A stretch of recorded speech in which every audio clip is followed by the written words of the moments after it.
This is a news in brief from the United Nations.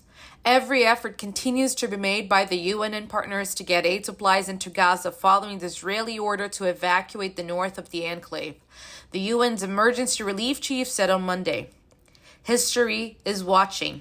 Martin Griffiths told UN News in Geneva, highlighting the desperate situation facing around 1 million Gazans uprooted in the last week, after the Israeli military warned of an imminent offensive following the deadly 7 October attack on Israel by militant group Hamas. Aid access is our overwhelming priority, and we are in deep discussions hourly with the Israelis, with the Egyptians, with the Gazans about how to do that.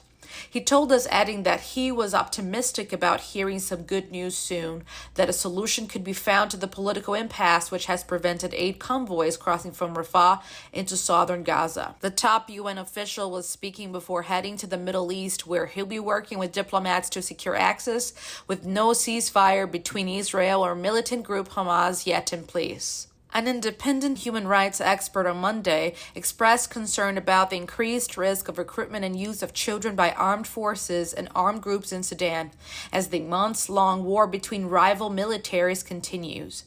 Shaban Mullally, UN Special Rapporteur on Trafficking in Persons, said unaccompanied children and children from poor families have reportedly been targeted by the Rapid Support Forces militia in the outskirts of the capital Khartoum and elsewhere. They forcibly recruited women and children, especially, she warned. Girls have also reportedly been abducted from Khartoum to Darfur for sexual exploitation, including sexual slavery. Ms. Mullally said the deteriorating humanitarian situation and lack of access to food make children, especially unaccompanied and separated children on the streets, easy targets. She warned that recruitment of children by armed groups from any form of exploitation, including in combat roles, is a gross violation of human rights, a serious crime, and a violation of international humanitarian law. Urban forests, trees, and green spaces play a pivotal role in enhancing the quality of city living, but their benefits are still not equally accessible to all. The Food and Agriculture Organization FAO said in a new report on Monday. Launched at the Second World Forum on Urban Forests in Washington, D.C.,